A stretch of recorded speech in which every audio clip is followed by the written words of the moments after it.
My name is Veronica Antipolo. I am a storyteller, comedian, writer, producer, and I am here in conversation with artist Anita Kunz. And we're here to find out a little bit about Anita and also about her exhibition over at TAP Creative Center for Creativity. And it is called The Original Sisters, 365 Portraits of Tenacity and Courage. Who here has seen it so far? Oh, okay. I was just there today, and I was just saying that there's so much there that it's the exhibition that keeps on giving, and I feel like I'm going to go back over and over again. Anyhow, thank you, Anita, for joining us. Thank you so much. Thank you so much. I just want to say, first of all, I feel like a bit of a fraud because I'm not an author. So thank you for inviting me. I feel really honored. I make pictures, and I've been making pictures for 40 years. So this was a project entirely apart from my typical work. So thank you for inviting me very much. I think that's interesting that you said, I feel like a fraud and I'm not an author. And I remember you saying that when I first met you a few days ago. And that's actually not where I intended to start, but guess what? Sorry. No, that's okay. This is a conversation that we're having. Yeah. But I'm interested in that, and I will get into your bio right after, so bear with me. Okay. But I don't want to miss this point. You said you feel like a fraud, you're not really an author. So how did this specific piece of work come about with the book and these portraits, and why you authoring their stories? Well, for almost 50 years, I've done portraits, I've done lots of magazine work for various publications. And all the work that I've done has been in response to something, in response to an article, in response to a scientific achievement, whatever. You know, I've done covers I've worked for Time magazine, The New Yorker, and it has not been self-generated. It's been in response to something. And it's been like I feel so lucky that I've been able to do that, because for many years the art directors gave me and other illustrators complete freedom. So we could take a subject and just run with it. But that changed a little bit. The state of print and the magazine industry has changed. People don't get their information from there anymore. People get their information from the internet. So print has been seriously affected, to the point that now when I get a job as an illustrator, it's very heavily art directed, mostly by editors. So it's not, I don't have the freedom anymore to make the visual statements that I wanted to make. So I actually started doing my own paintings, and they were, sort of, I don't even know what you would call them. You can see some of them in the Another History of Art book. But I just thought, I'm at the stage in my life where I want to do self-generated work. And so this is my second book. We were actually talking about the genesis of the book earlier today. And it came about in a really roundabout way. I was doing an artist residency in Maine, and we went on a boat ride, and there are these beautiful, like, rugged, wind-swept little islands. And the captain was saying, this is so-and-so wealthy person, so-and-so wealthy person. This is where a woman lived in the 18th century entirely by herself. And we're like, whoa, back it up. And it became even more interesting because I found out through research that she was a transgendered woman in the 18th century. And I could not find any more, and to this day I have not found any more information about her. Except she died, they found her drowned wearing a Japanese kimono. And I thought, how many other stories haven't been told? How many other stories? And just so you know, this slideshow, I believe, just shows just a little bit over half of the portraits. So I don't think they could fit it in a minute and a half. So that's how many women are on the wall of TAP right now. And for those of you who have been there, it's incredible. I was saying when I went in there just before here, it's incredible to go in on so many levels, because it's not just the amount of work that you put into, but also to see all those women that literally cover the walls And there's still more that we don't know about. Oh, I mean, we're just scratching the surface. Like that's Yeah. thousands more. Yes, I mean, 365 millions. out Yeah. of all of history. Yeah. So I'm going to go into a little bit of your bio since I sort of just dove right in. I'm a dive right in kind of person. Okay, so your bio, I'll read a little bit here. Oops, I just went into some spam email there. So I know you just said that you've worked with New Yorker, Time Magazine, Rolling Stone, GQ, New York Times, Sony Music, Sports Illustrated, Vanity Fair. There's also a stamp that Canada Post released of your work, and you were the first woman to have a solo show at the Library of Congress. Okay. So many accomplishments here. You grew up in Kitchener. I grew up in Kitchener. Yes. Went to Sheridan, then OCAD Yep. in Toronto. And you worked in a monkey sanctuary, is that correct? I have volunteered at a primate sanctuary, that's correct. Yes. You will see monkeys in my work and wonder why. Yeah. So, okay, let's talk about the Library of Congress. You were the first woman and first Canadian woman to have first Canadian woman to have a solo show there. And I remember you mentioned something to me in conversation where they sort of didn't, there were some pieces that they didn't include. Yeah, I don't recall now which ones they didn't include, but I mean, it's the largest library in the world, and I think I think they want to be sort of apolitical, but they can't help it, you know. And I know some of my work is a little bit stronger than some of the other work, so yeah. I mean, I mean, when I know that some of my work is stronger, and I leave that for my personal work. I leave that for my books, but I know that when I'm doing something as an illustrator, I know that there's an audience, and I can't just do whatever I want. I know that there are parameters around it. I don't want to offend anybody, you know. So I'm aware of my audience. Mm-hmm. Yeah. So how does it feel to do a work like this, where I feel like this is more of your personal work? How does it feel to be able to take the reins and be able to do, especially as a woman and an artist, that can feel male dominated sometimes. Yeah. And these are all women that you've painted here. Yeah. So how does that feel? I just thought, so it was a pandemic project, and I started doing a bit of research, and invariably I would find someone and say, how come I never heard of her? Mm-hmm. And I thought, okay, this is like, how come these are women who, one of them discovered the nature of the universe, what the universe is made of, and we've never heard of her. It's ridiculous. The 18th century woman who discovered climate change, global warming, we've never heard of her. And it on and on and on. And I thought, I mean, with my illustration work, I can do 2 or 3 a week. I mean, and they were always, you know, never a deep dive into something. And when the pandemic came around, I thought, okay, here's my chance to just do a deep dive.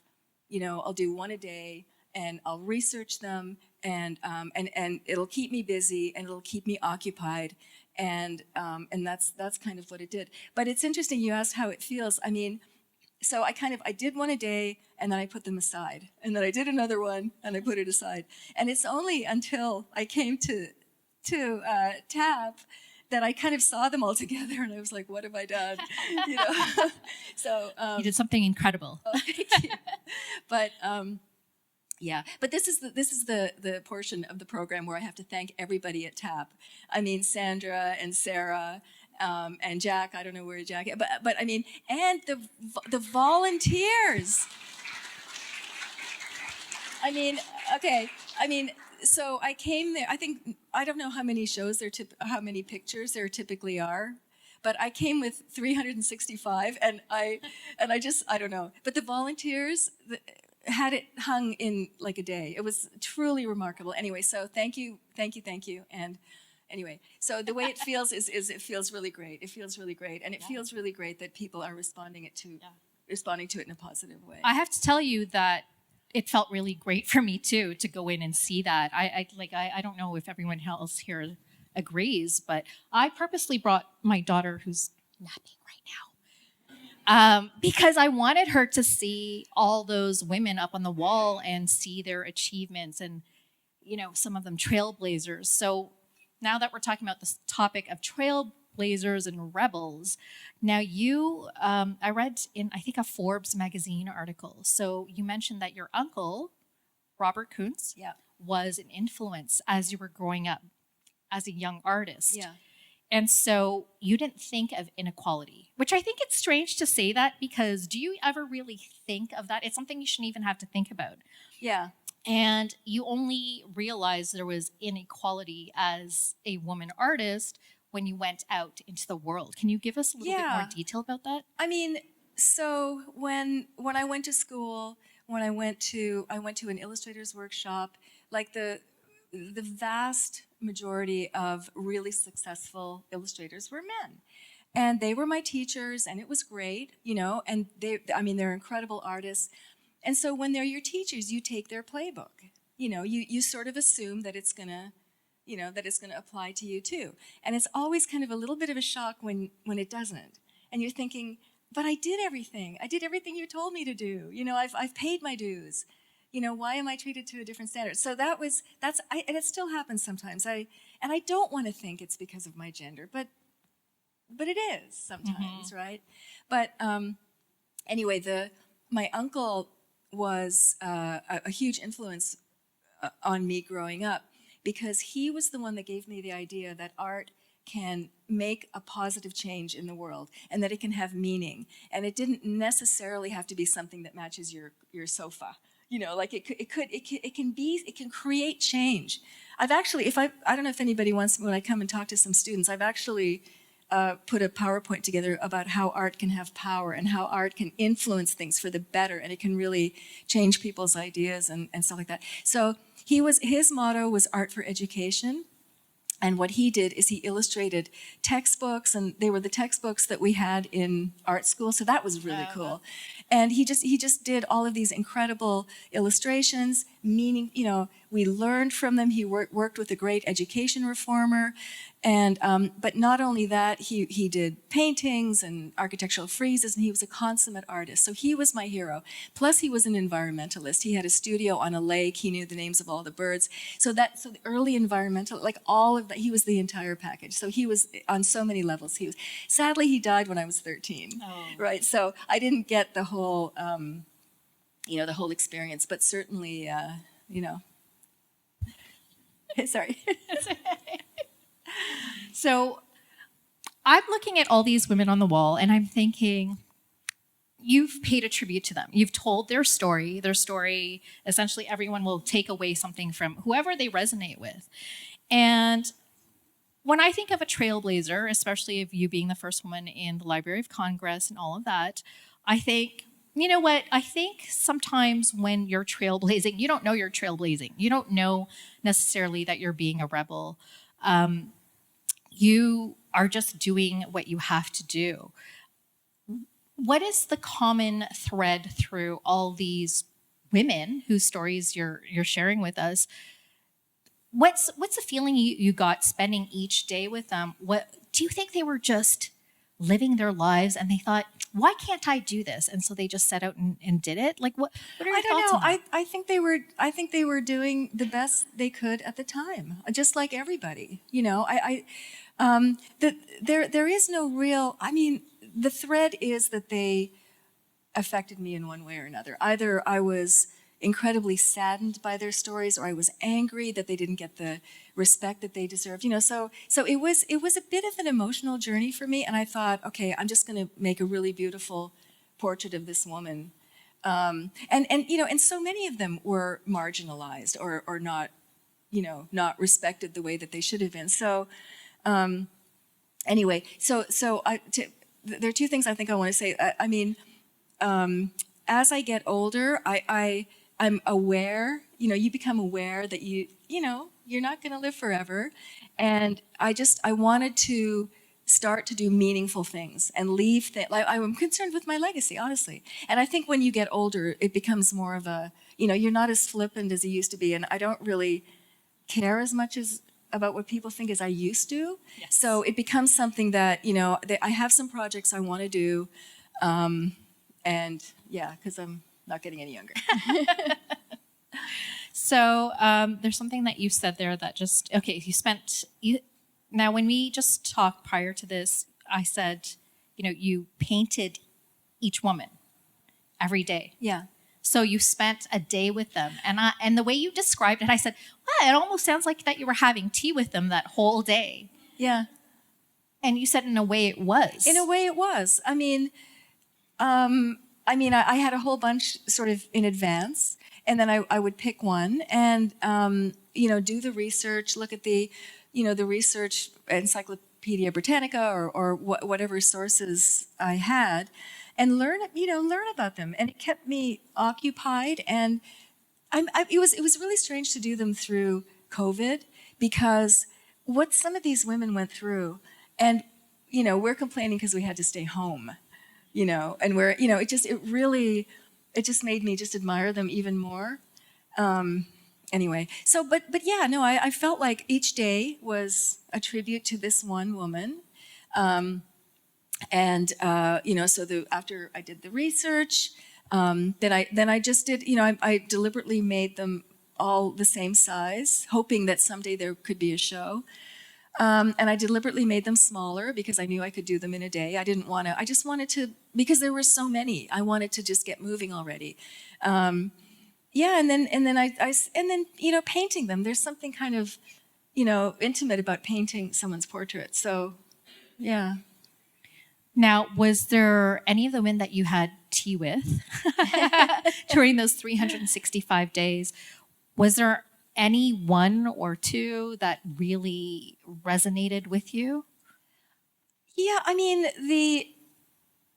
I think, well, for me, because I'm an artist, there are a lot of artists in the book, and there are a lot of, women who weren't recognized as they should have been. There was one woman, Frederica Brandes, I'm sure I'm saying that wrong, but she was an artist, and she spent her time in Auschwitz, in a concentration camp, and she used her art to help the kids feel better, and that's about as meaningful as you can get, right? Yeah. So, and she died, of course, and the art remains. So I'm kind of choking up. That's extraordinary, right? That she did that. Right? No, it is very extraordinary, Yeah. and I'll say that because you wrote little snippets about each person, Yeah. when you go and see it, each one has their little paragraph there. It's not enough. It's really not enough to know their whole story. And so I started reading through each of the little snippets. But what happens is you don't get to finish because I automatically go to Google because I want to find out more. And so I think it requires repeat visits, honestly. Yeah, yeah. One of the first ones I read was Ada Black, who Yeah. if you want to tell them about Well, Ada so Black. you're talking the Inuit woman?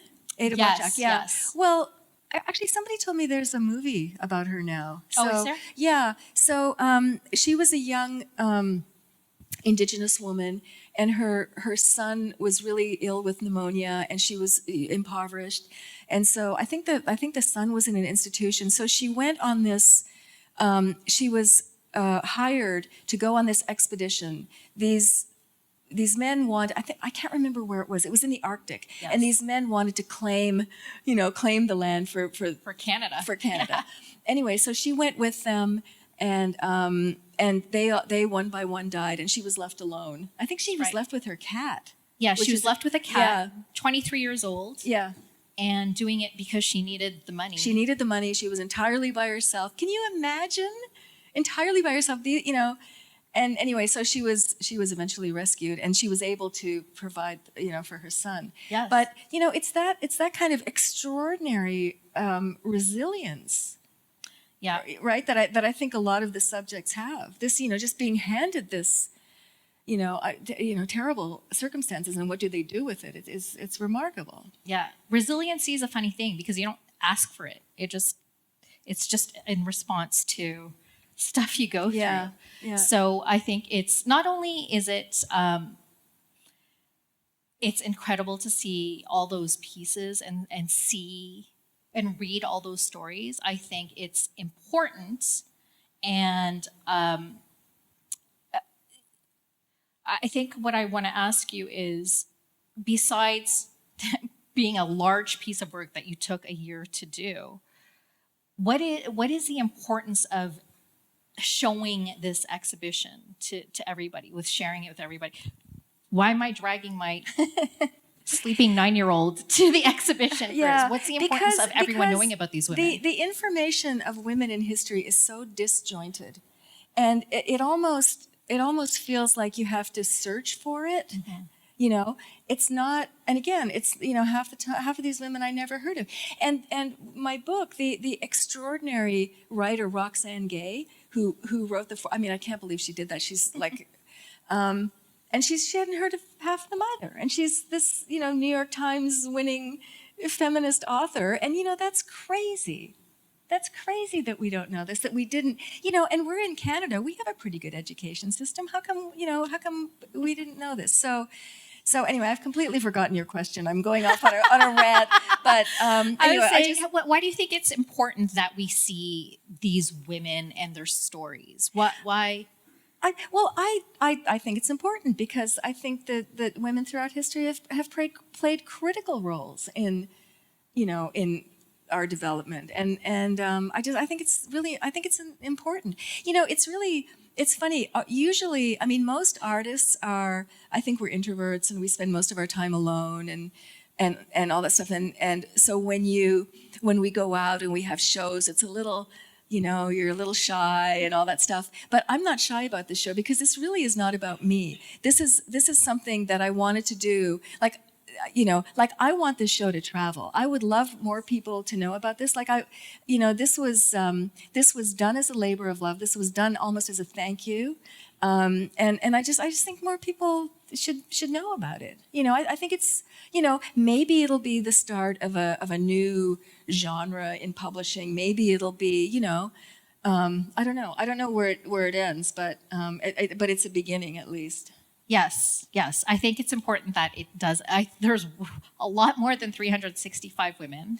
Yeah. Yes. And I think, so going back to you authoring those Yeah. blurs about those women, and you said Yeah. you're not an author, your style, what I also like about your style of work is that it's really accessible. I have to be honest, I skipped high school art a lot.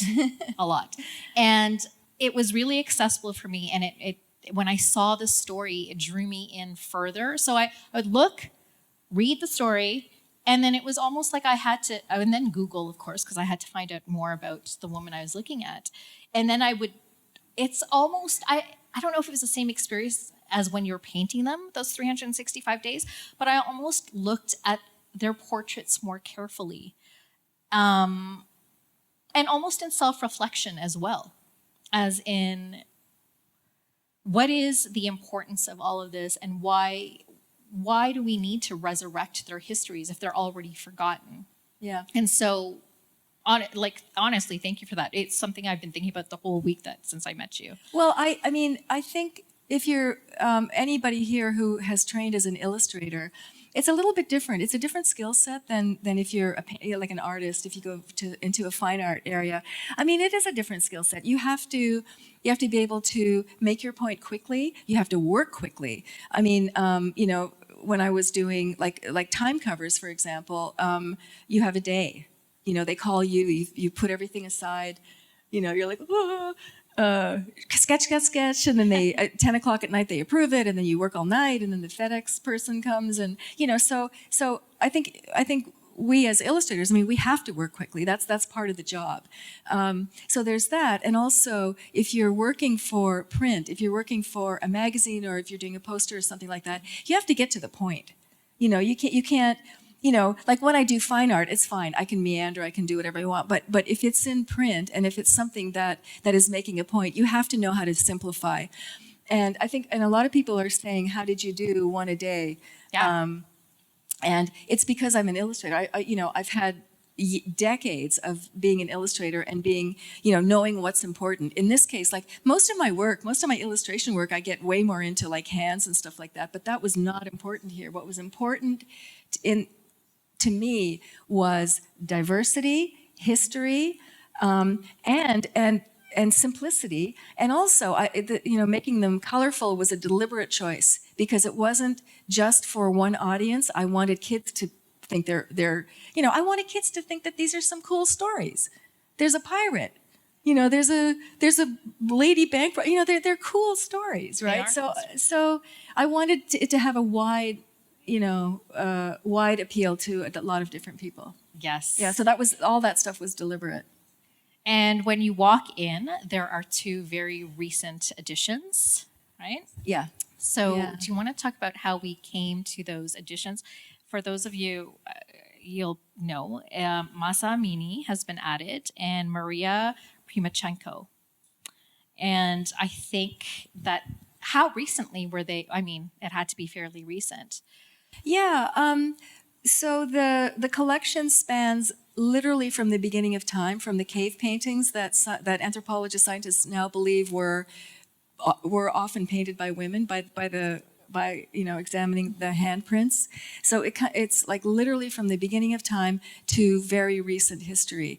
And I added Masa Amini because I thought, if this show is going to travel, and we sell prints and stuff like that, let's go a little further and let's maybe try to there's some prints for sale if you want to contribute.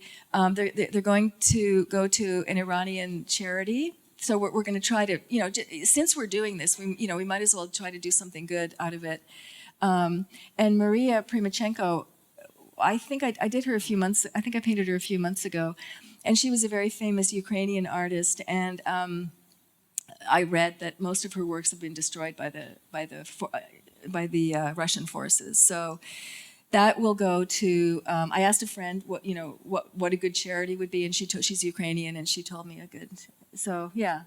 Mm-hmm. So if you're interested, I think a lot of times people want to help, but they don't know what to do. But if you want to buy a print, that'll hopefully we can get some nice help together. So it's interesting that you brought up right to present day, because it very much for me, it's just an exclamation mark that it is not history. It's still something that's still happening in terms of gender inequality specifically. Yeah. And it's the fact that you come in and those two are right up at the front, for me, it's like. Yeah, it's definitely still happening. It's still happening. Yeah, there's and so some of them are really sort of closer to my heart. I've done a lot of work in Istanbul.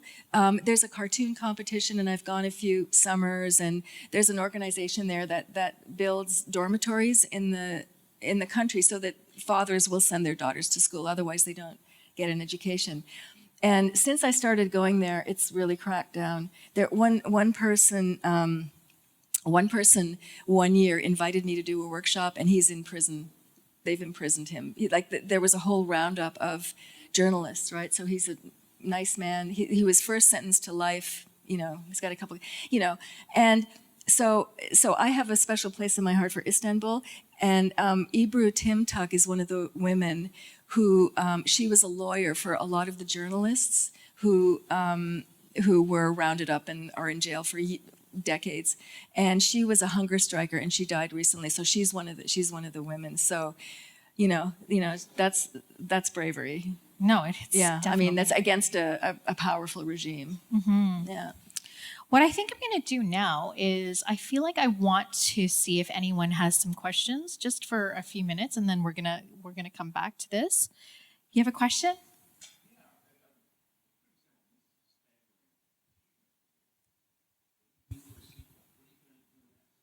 So the question was, what is there going to be a part 2? Is there a sequel? Oh, I'll tell you what else I'm working on.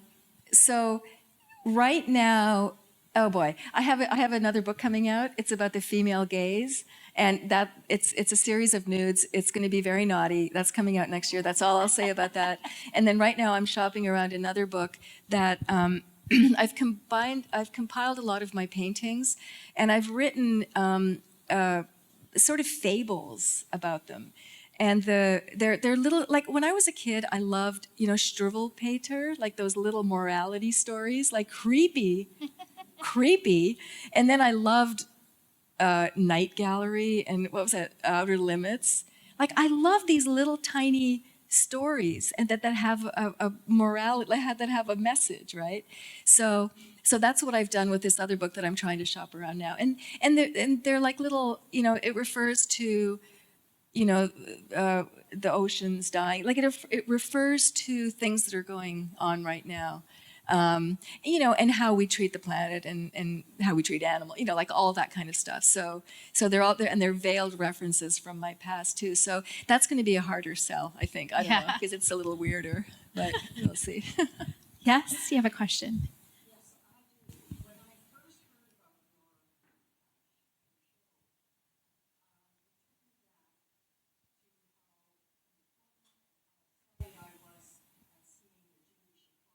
Oh yeah.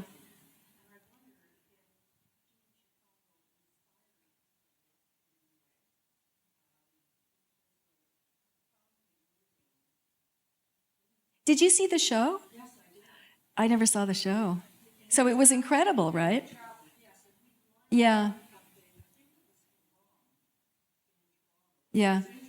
Yeah.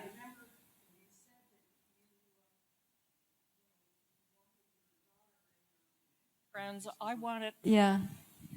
I wanted my daughter and my friends and my mother and every woman I knew Yeah. to see that show, the Judy Chicago show, Yeah. which was so profoundly impressive. Yeah. And this, I couldn't help but think this is the next chapter of a Judy Chicago show. I hope so. I mean, I didn't see the show itself, but I saw a lot. Yeah, I mean, I'm very familiar with it. Do you remember the pushback she got? She got terrible pushback. I mean, it was ridiculous. It was ridiculous how people were saying, she's used public funds and this is obscene, and I mean, it's really kind of crazy when you look at it now. I mean, she was way ahead of her time. Yeah. Maybe if you could give a bit of background on the show, the Judy Chicago show. Do you want to talk about it, because you saw the show? Oh, okay. I don't know how big it was. No, I don't. Come on up here. Well, it was a long time ago, and what I remember about it is that it was a place setting at the table, and I don't remember how many there were, but it was the same story featuring a woman who had achieved something incredible, or was an incredible woman whose story was never told. And of course, women's stories aren't told because the victors tell the stories, and in a patriarch, the men write the stories essentially about the history. So the women are written out of history. That's slowly correcting itself, Yeah. but as you pointed out, Yeah. we have a long way to go. Yeah, I think so too. Yeah. I want to just briefly mention, since you just brought that up, is you have another book, Alt History, Oh yeah. that is definitely from a woman's perspective. And I don't know, have the rest of you heard about Alt History? Oh, Another History of Art. Yes, book that's- yeah, yeah. the Alt History. Yeah. So if you want to tell the audience here this is a really interesting thing, especially as someone who when I was learning about art, it was a lot of men in there. Yeah. And this book is quite different. The first book is very different. It's satire. Like it's meant to poke a little bit of fun. Like it's not. This book is much more serious. But so we only ever learned about male artists. That's all. And European male artists, right? So I thought, and I mean, artists often refer to other artists from the past, and I thought, well, what if I make this if I had done it, if a secular, modern woman would have done it. So I started playing a little bit, and there are monkeys in there because that's and it's more fine art, and it's satirical. And I thought, okay, what if I had done the Guernica, or what if I had done this, and I just started making all these paintings. but what was really interesting was when then I sort of found the information about the artist, and I changed the he to her, and I realized there's no way a woman could have done that at that time. Like if you change the pronoun, it really makes the point. But some of the pictures there, I think I got a little crazy because I started doing it when Trump got into office, and nothing made sense, and so there's crazy stuff in there too. But it's satire, so that's okay. Yeah. But I think it's really interesting what you just said. Once you change the pronouns, it just highlights. Yeah, it's like it would never Yeah, would have I happened. think Yeah. we have the book up there, so if you want to copy, I think they're Yeah. up there. Was there another? Yes. Oh, we have two back there. They're in the red shirts. Yes. How did the exhibition make its way to London? We have someone Sarah. from TAP that can answer. Yes.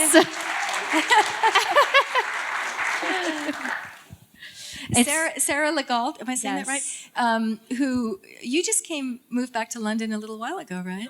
In August, yeah. So it was you asked me, yeah. So she asked me to do it, and all the work was in my basement, and I thought, yeah, Oh, wow. let's put it up. It's just gathering dust. So I had them framed, and I have to, like, you guys really know what you're doing. I hadn't seen the space, and when I saw the space like this, you don't get that in Toronto. It would be millions and millions of dollars, or in New York. I mean, that kind of space and the sense of community. I mean, it's amazing. So anyway, Sarah is the one to, yeah.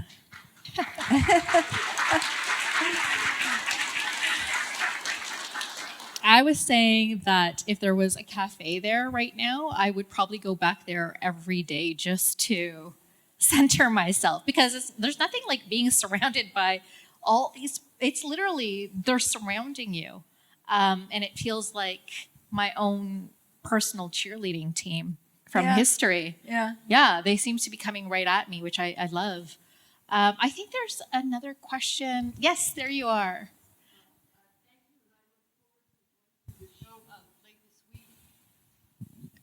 Could you say something about painting portraits across age range? Because there are children in the collection, there are very elderly women, there are middle-aged women. Yeah, how that resonated. The diversity was the point. That it wasn't, like I didn't want it to be. I mean, I still think it's not diverse enough. It's very sort of North American centric. I would love it to be, more vast. But yeah, no, I mean that was the point, to have young women and older women. I think, yeah. I mean, I thought that was one of the most important things, was to get a huge range. Does that answer your question?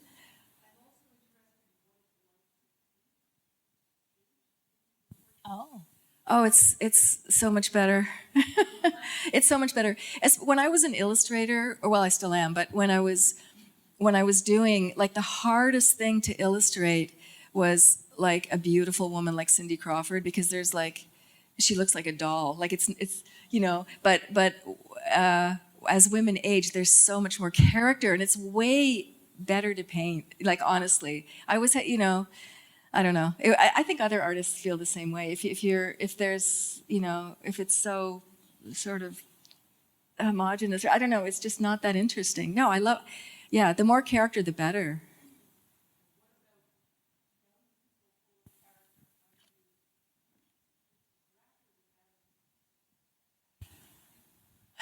So young people full of character, how do you grapple with that as a painter, was the question.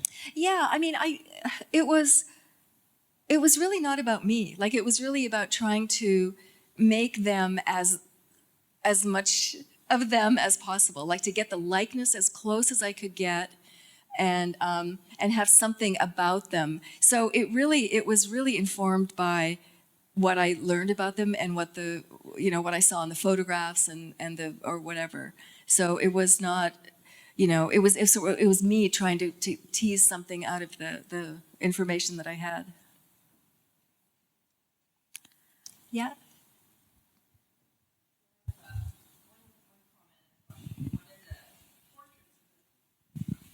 Hi there. One of the portraits of the show for Londoners in the crowd is Laura St. John, who's from London, Ontario, and a famous classical violinist. She grew up here, and I forgot about that. yeah. So that's a point of interest. Yeah. But I wanted to ask you, could you describe like your dream illustration job? Because I know you can kind of pick and choose now. So what is it that you love to do if something comes across your desk? I love doing covers for the New Yorker. I love them.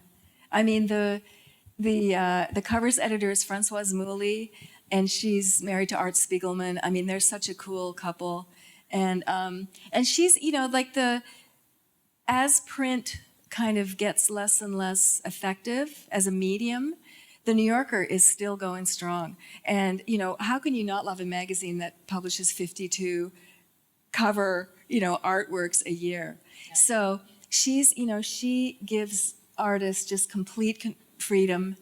You know, we can, like, it's great. You know, I pitch her stuff. I pitch stuff sometimes. She says, treat me like I'm your priest. Tell me anything. Show me anything. And I've said some stuff that I know this will never fly, but I think, you know, but there might be something in there. Like, she's so great to work with. So right now as an illustrator, that's my favorite job. But it's so hard to get covers now. It's so competitive because the industry has become so much smaller. So it's so competitive. I think they get tons of ideas all the time. So it's just more difficult. But it's, you know, when you can snag a cover, it's great.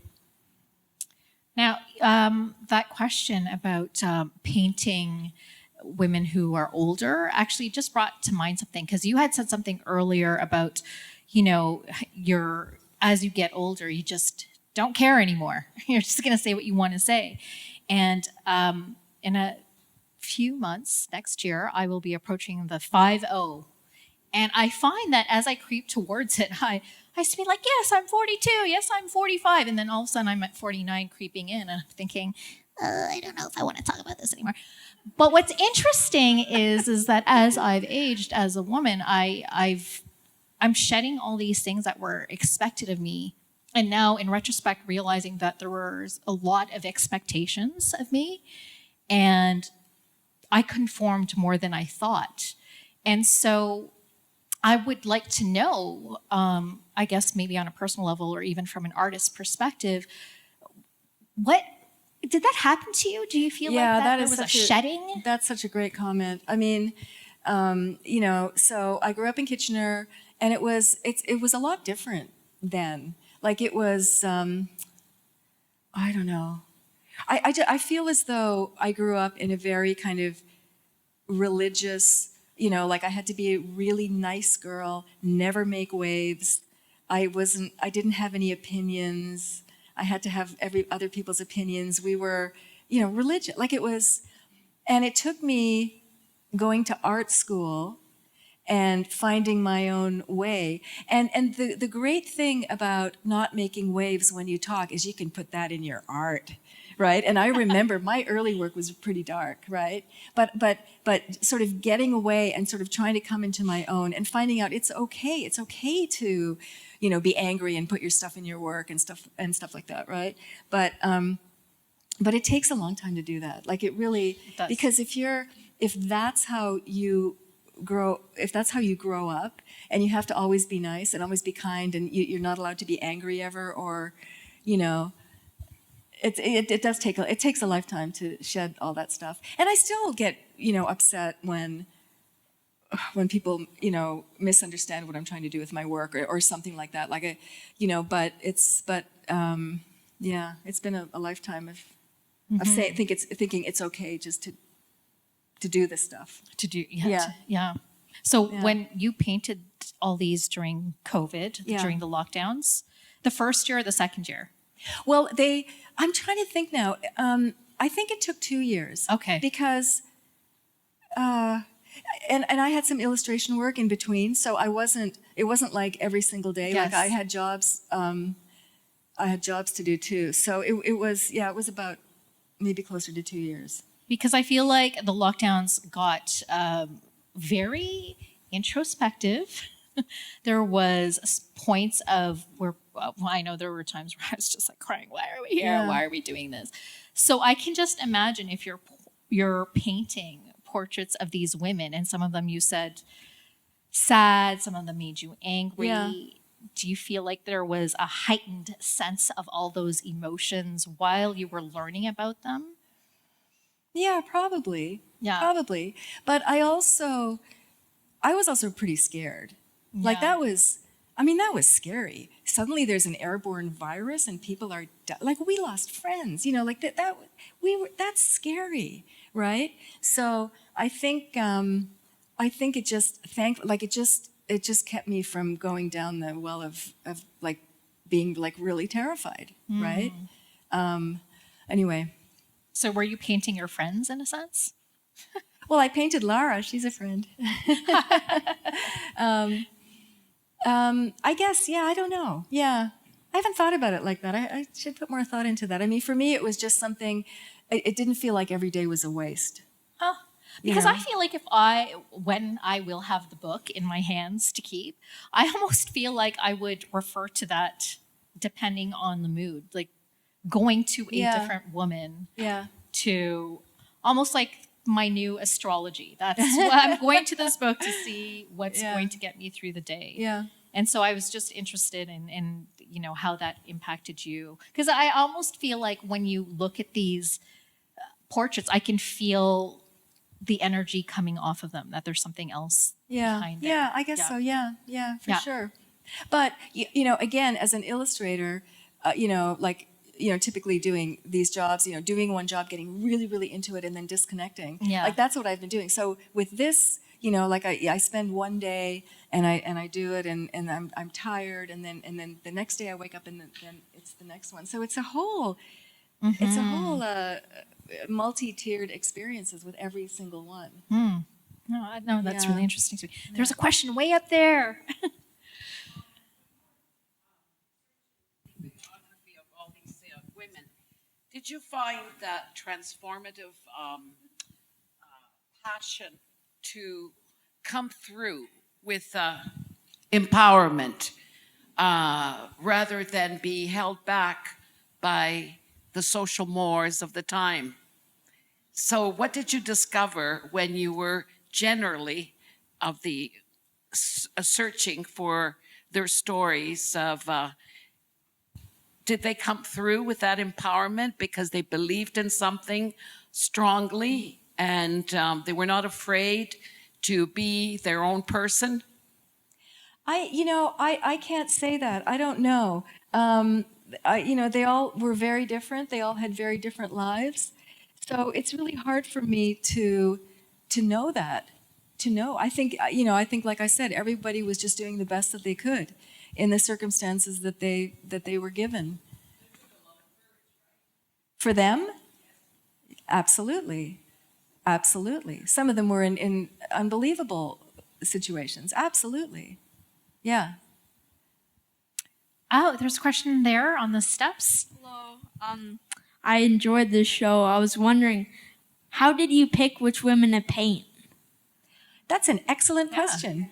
I just thought, like, so how did I pick them? Like, where did I find them? Yes. Okay, that's a great question. So I would look on, first of all, I asked some people I knew in different fields. Like, I know someone who's a rocket scientist, and I said, do you know any women who might, who should be known and are not? And so he told me one, and then I found some blogs, and then like all over the place. It's funny, once you start looking, you can find them everywhere, but even like the Google Doodle every day, I found a couple there.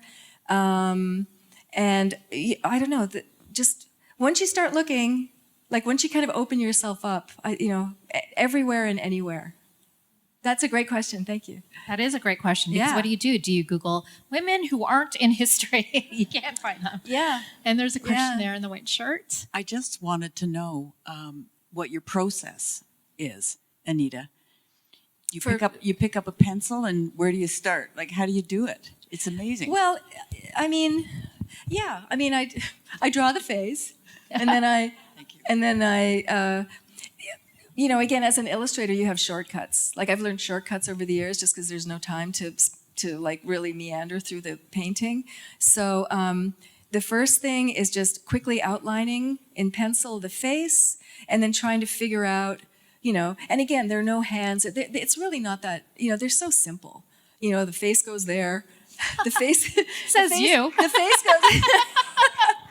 I mean, okay, pretty much the face always goes pretty much in the center, and then the body, and then the body I can do the clothes. And, and I find that paint, typically or often the background is one color, or it's a model thing. That takes all of 5 minutes, honestly. I found these great soft body acrylics that, you just get a wide brush and, and then it doesn't take that long. I mean, I've been doing it so long, and then, like I, do the face. I'm working with acrylics, and they're very easy to work with.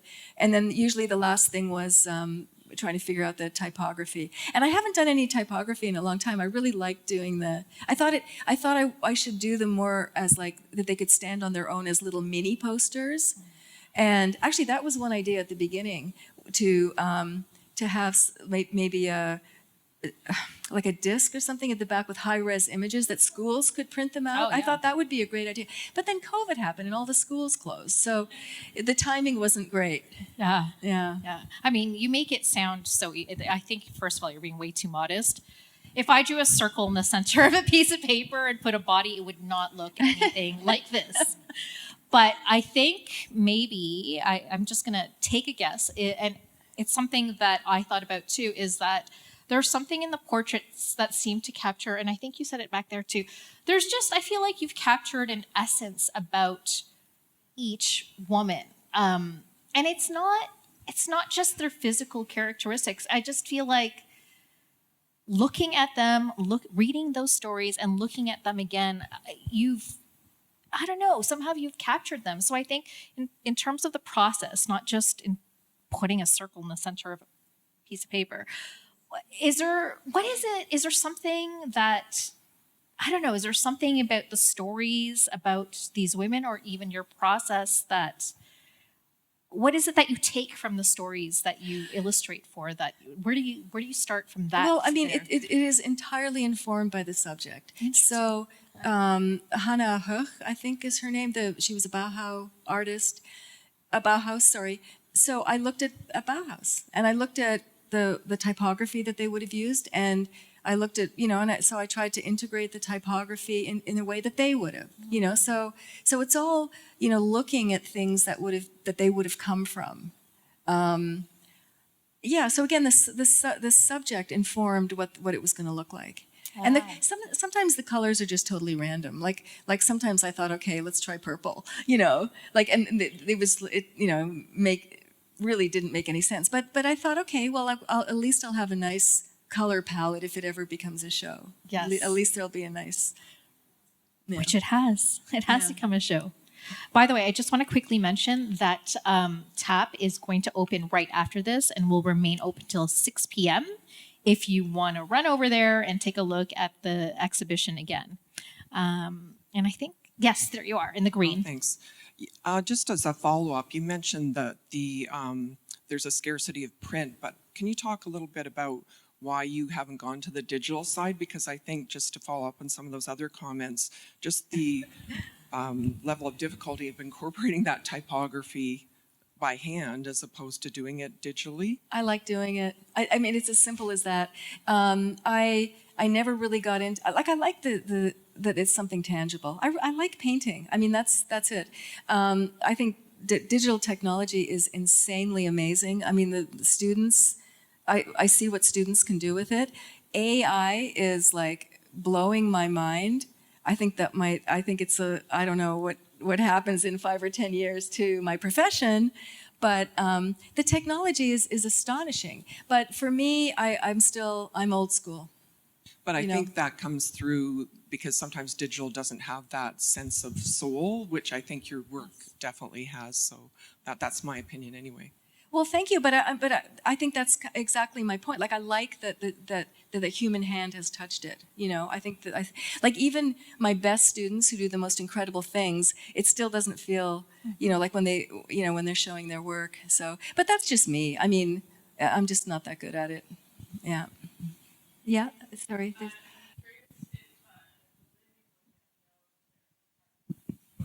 Oh, yes. Do the living women know that they're a part of this collection? I tried to contact a few of them, and I just never heard back. So I was thinking, uh-oh. I'm waiting for a lawsuit, but I don't know. No, I really did, because I thought, anyway, yeah. Yeah. It's interesting because one of this one stands out to me only because I lost my internet for a week and a half. It was terrible. Yeah. Terrible.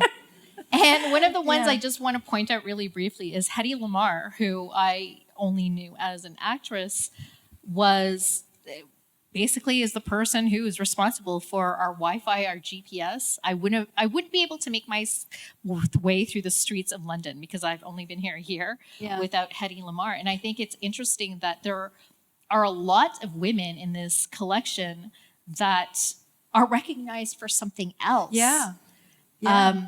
But definitely have greater achievements. And I'd like to know your thoughts about how, if I already know the answer, but why so? Is it because of their gender that we only know Hedy's just an actress? I mean, I wouldn't. Yeah, but she was glamorous and beautiful, Yes. and a great actress, and apparently she was working on these algorithm. I don't know what you would call them. She was working on these on her scientific work between takes. Did you know that? I did don't know not if I know wrote that. that. I don't know if I wrote that in the. But anyway, so she was in her trailer and she was doing all this scientific research between takes of the movies. And it's only recent. I think more people know about her work now, but it's only kind of surfaced recently that wow, this is, she's responsible for that, and people only know her as this glamorous actress. Yeah, it makes women multidimensional, which we are. Yeah. But I think that it's interesting that there are a lot of women in this exhibition that, we knew them as one thing, and Yeah. there's just so many layers Yeah. to them. Yeah. Yeah. I think there was another question. I saw a hand earlier, but did they go? No? Does anyone have a question? Here, up at the front.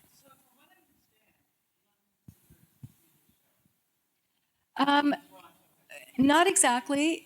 There was a small a gallery show in Toronto, but they showed 40. It's like I said, most galleries are small, so they only had enough space for 40. So it was a fraction, like it was 1/9 of the show. What's the math? Something like that. So I mean, it looked good, and it was but this is the whole shebang.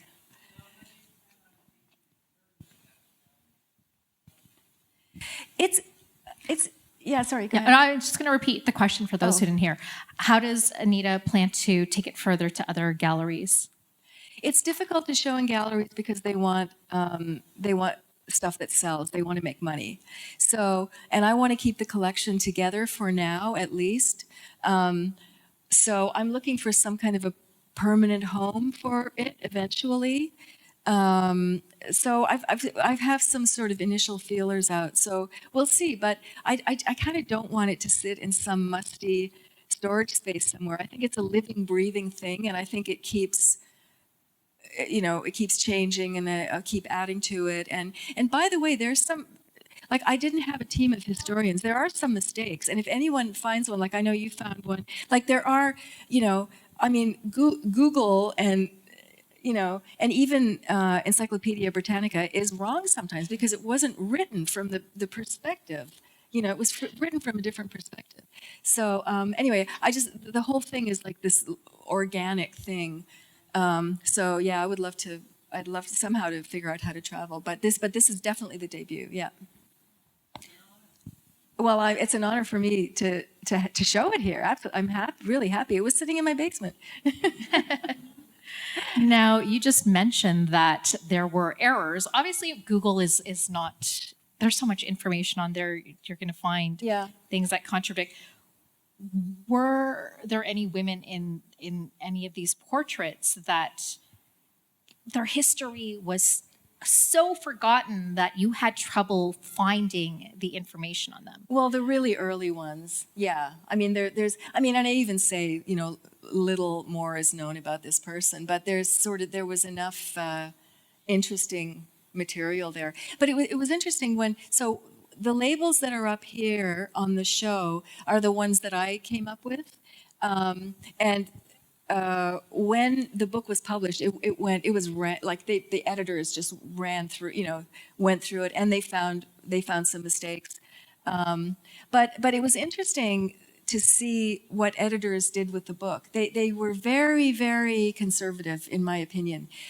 For example, Queen Sophie Charlotte was married to Mad King George, I think. Anyway, she was the first Black royal before Meghan Markle. Did anyone know that?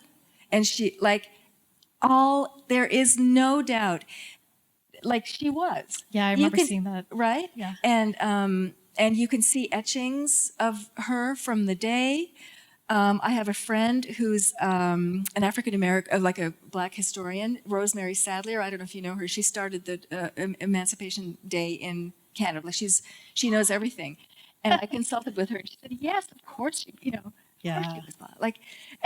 But the editors, I don't know how they ended up. I don't know what they ended up saying, but they were very nervous about that. So I don't know what it says. I'll have to go check. But it was like, evidence points to, or it's thought that, or they hedged a lot of things, which I thought, it's okay, you can say it. It's, you know what I mean? It still feels kind of conservative, but oh well. Interesting. Yeah. So this book and this exhibition are a rebellious piece. Then I guess so. I mean, I didn't want to. I mean, obviously, I'm grateful that they published the book, and you have to defer to the editors, right? Yeah. But it's like, come on, Yeah. on. There's, I think you start off with the very, very first women that they're anonymous, were cave women. And do you want to tell us a little bit more about those? Yeah, well, women? according to National Geographic, they, some of the handprints in the caves, I think they did sort of some kind of analysis of the structure, and they found that that they were by women, and that totally makes sense to me. The women would have been with the kids, trying to keep them occupied. You know what I mean? It makes much more sense that women were in the caves with their kids, painting on walls it's just, but the fact that it's the automatic assumption was not that the women would do it, right? So it's like, come on, again, it's like, but anyway, I thought that was really, and I think more recently they found that actually children's prints too, so, but that makes more sense. Yes, does make sense, especially because you have 365 of your paintings literally up on a wall right now, so you're communicating. Any questions from the audience? There, in the stripes.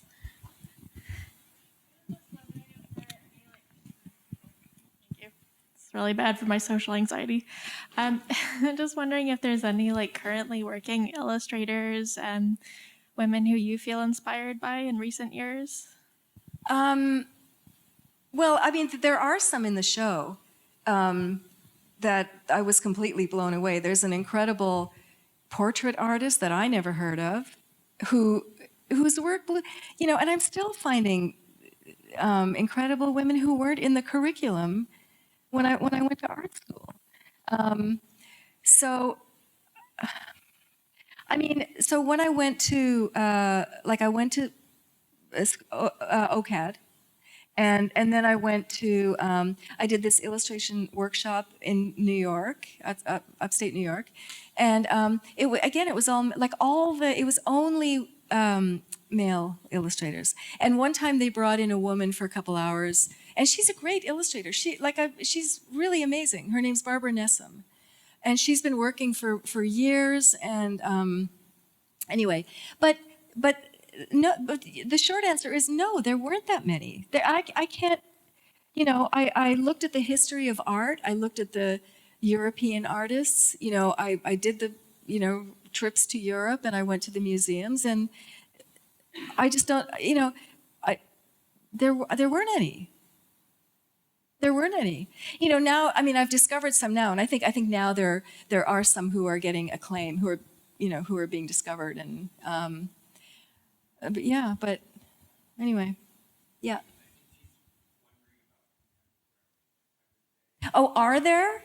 Oh yeah, so many good ones. Are there good women I'm inspired by now? Oh, absolutely, absolutely. Oh yeah, I mean, Barbara Nessum. I'm going to see her next week for sure. I mean, I don't just look at illustration. There's this painter I love named Genevieve Figgis. She's so amazing. Like, there's so much great stuff. There's a woman named Vanessa Stockard who's Australian, and she does these like incredible like cat pictures. But there's, again, once you start looking, they're everywhere. At some point in my career, though, I sort of put the books aside, and I didn't want to be influenced too much anymore. So I stopped looking at like illustration annuals and stuff like that, because I didn't, because I'm easily influenced. There's a lot of great stuff out there, and I don't want to. I don't want it to, I want to be as authentic as possible. So that's a long answer. I hope that was it. This just reminded me suddenly about, I just read recently that there is a woman who took it upon herself to enter a bunch of women scientists on Wikipedia because they weren't recognized. And this work reminds me of that. And what I'm thinking of is when you're doing all this, and you said, now looking at your collection up on the walls of TAP, what are the takeaways that you get from this personally, seeing, like going through this process and seeing these women? I'll tell you, for me, that when I look at this, I often tell women, younger women, that they're often insecure about tooting their own horn. Not being necessarily boastful, but just saying, hey, I did this. And I always say, when you do that, it's not being boastful, it's setting an example for other women to be accountable for their own excellent work. And I take this away from looking at this, is that there's so many unsung heroes which you're singing for. And when I look at this, I think, there's so many achievements out there that haven't been recognized.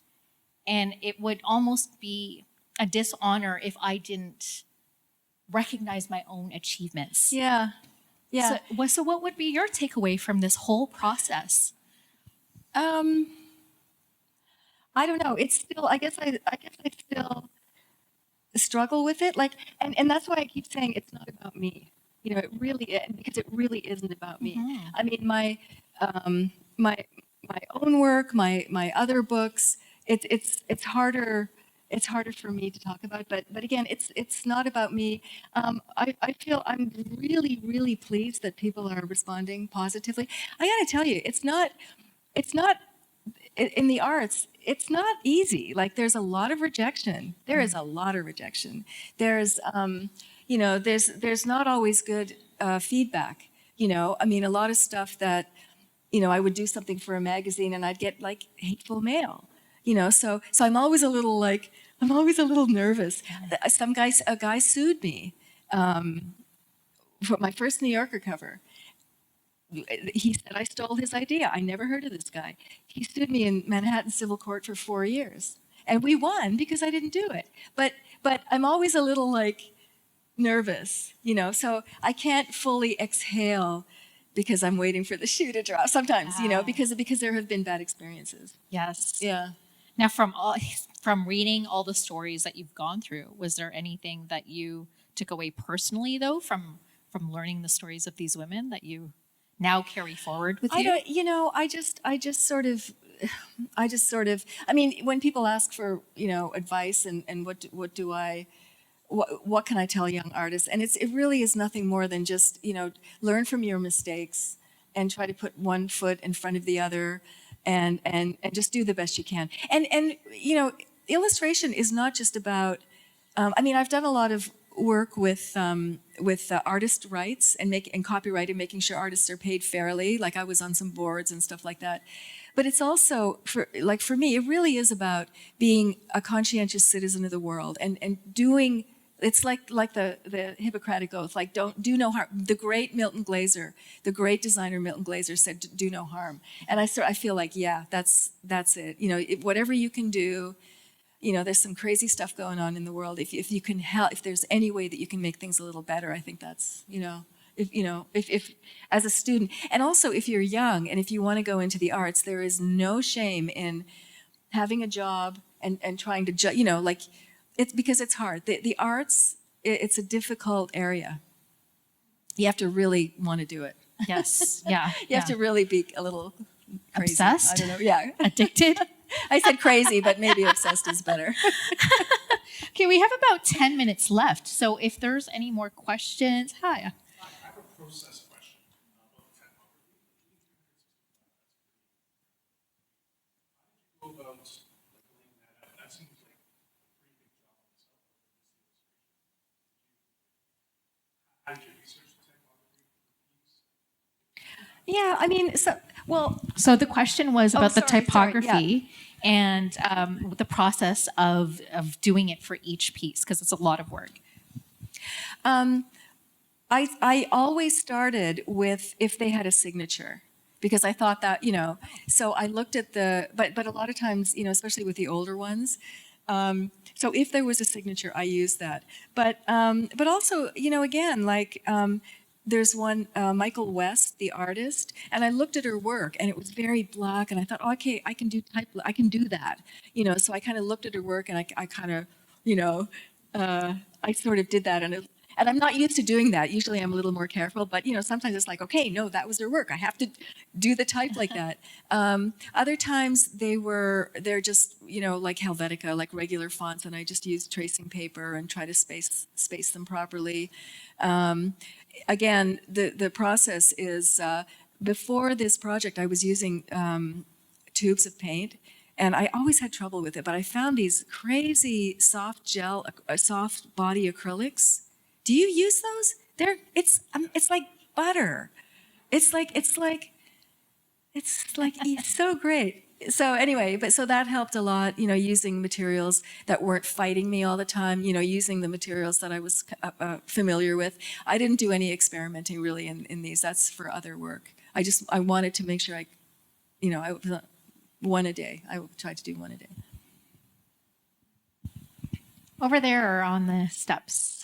Okay, this might be the goofiest question, but first of all, I wanted to make a comment. I loved your cover. It was one of my favorite covers on New Yorker of George W. Bush with blinders on. Oh, yeah.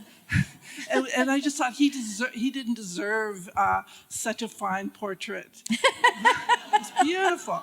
But around the same time, and I might be remembering, but there was an article about you, and I think that I remember a photograph of you in front of your fridge, and you had a lot of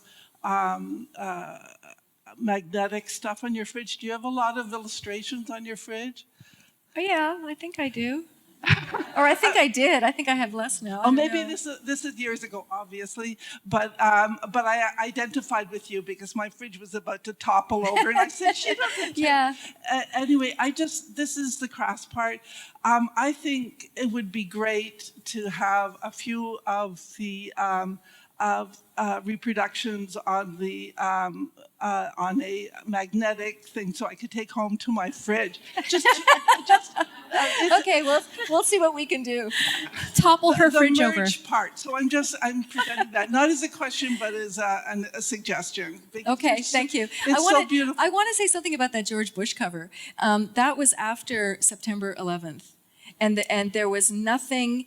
Nobody, everybody, all the artists were talking about the death of irony, and we could not say anything.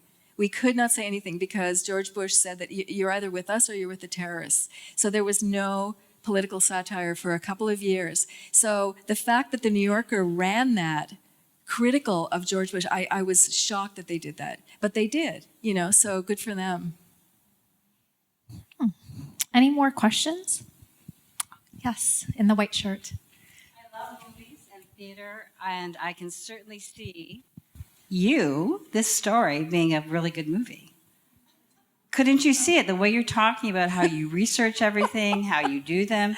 And I'm going to put a pitch in for Patricia Clarkson to play you because you look a lot alike. Oh, I love her. Okay, I can thank see you. it. Anyway, I can see it being a really good movie. Looking forward to it. Thank you. That's a compliment. Thank you. It's a lovely shirt, by the way. So I want to come back to typography and words. So this is the Words Fest, and I think I just want to say that it really is. Okay, what I always say about storytelling is, and sharing stories, is that there's nothing where I've witnessed such a deeper way to connect with people, because you often find things in other people's stories, even if they've lived a completely different life, that you relate to. And I think it's interesting, and that you've put words very deliberately with your portraits. And I'm wondering if that's something that you're going to continue doing in part 2 and these sequels that you're going forward. Yeah, I mean, with this, like with the parables or with the fables book, I sort of did that. But again, but that is completely fiction. That's complete fiction. Mm-hmm. So, but yeah, I mean, I like writing. I mean, I liked it in school. I just sort of pursued the art path. But yeah, absolutely. I love books. I mean, that was, I still really like print. The magazine business, I think, is in a decline, but I still love books. And there's so many, a lot of the students that I see are doing incredible graphic novels. I mean, those are really authentic stories, from their hearts. So I still like print. So yeah, we'll see. Yeah. What do you think the words add to your artwork? People used to tell me when I used to do these weird paintings, and people said, I don't get it, and like, what do you mean? And then I thought, okay, I can write a little bit, and maybe it's helpful, maybe it's not. But so maybe it's just a little extra. It's a little extra. Mm-hmm. It certainly adds some depth, I think, to these stories. Thank you. Okay, 5 more minutes. So if you have any burning oh, look who's awake. Hello. If you have any burning questions that you want to ask Anita, now's the time. Anyone else? No? Okay. So what I want to remind everyone again is the exhibition is going until January 14th, I believe. January 14th. And today specifically, we are opening up tap again until 6 p.m. So if you want to run over there after this, feel free, come on by. And also, you can find Anita's books up here. And then remember again that, is it the prints that those proceeds will be going to the nonprofit? Yeah. Okay. The two smaller ones. Okay. Yeah. The portraits. The 2 portraits. And the prints are out up there, and they're also at TAP? Okay, so the prints are at TAP.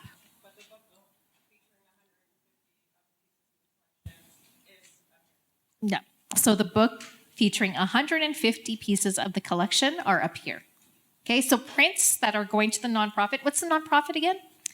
What did we decide on? It's interesting. The one in Iran was really tough because it's really hard to get money there, right? Because the government is so controlling. So do you, Help for Help.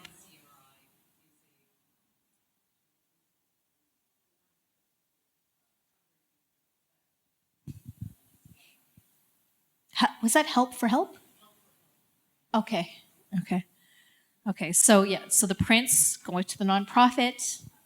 So if you want to head over to TAP and get yourself a print, magnets, who knows, maybe it'll come, but the prints are there and the books are up here.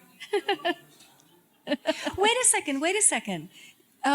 Okay, since you said fridge magnets, the last New Yorker cover I did, there's serious merch. I had no idea. Like if you go to the New Yorker thing, like you can, what do they got? Like masks. Yeah, like my last New Yorker cover was about the history of celebrity. So I did Mona Lisa, kind of doing this, and it's called No Photos, Please. And I didn't realize this, but they made, what did they make? They made masks, beach towels, prints. What else? What else? Like this crazy stuff, mugs. So I don't think there are any fridge magnets, but stay tuned. Yeah. Okay, I think that's our time. But thank you so much for this. Thank you so much. Thank you. Thank you.